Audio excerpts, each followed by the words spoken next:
Well, Donald Trump has pulled off the important win in, of course, New Hampshire after Iowa.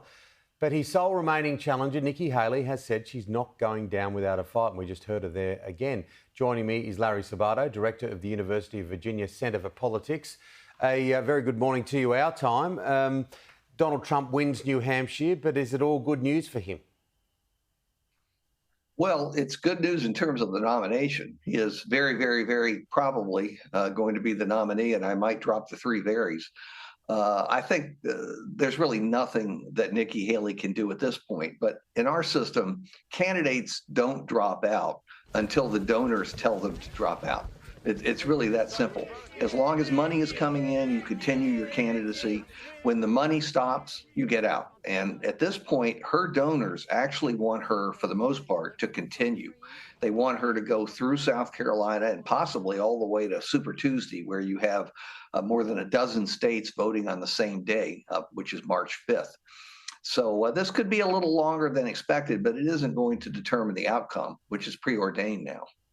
It is, unless some courtroom somewhere in the United States, and there's a number of them, intervenes. There's no way that will happen before late spring or summer, if it happens then. It's true that Trump has 91 felony counts lodged against him in 4 different jurisdictions. But it's also true that in every case, the trials are being stretched out, partly intentionally by Trump and his lawyers. They want to get past the November election. They may be able to do it, at least in 3 of the 4 cases. There is a subtle irony, though, isn't there, as Donald Trump marches through Iowa and wins in New Hampshire, that Joe Biden and the Democrats are almost rubbing their hands together because they know they're a better chance of beating Donald Trump than they are of Nikki Haley. Oh, there's no question about that. They won't say that on the record, but they'll certainly tell you that behind the scenes. And look, most of the polling numbers, public and private, show that Haley would dispatch Biden reasonably easily, not by massive numbers, but we don't have landslides anymore in America. They're very, very close contests because we're so partisan and polarized.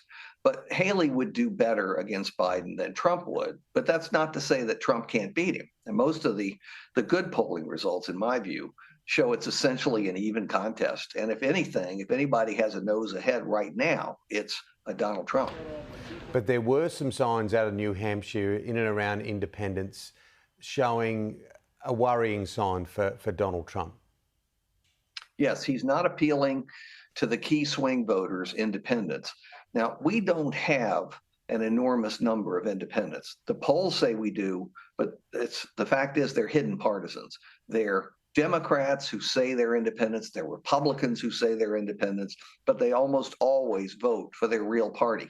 We're down to about 4, 5, 6% of the American electorate that is actually independent and can swing back and forth in elections. And whoever wins a majority of those independents will almost certainly win the election. Many people looking on wondering, in this country anyway, that I discuss this issue with, how did we get to the point that these two are our two best, regardless of what you think, regardless of whether you're a Democrat or a Republican? Well, a lot of Americans are asking that question, and it's not a popular matchup.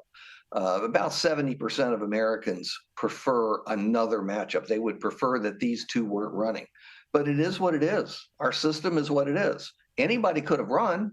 Anybody could have tried. But the bases of the party, the most liberal Democrats, the most conservative Republicans, they're the ones who nominate the candidates. They're the ones who show up.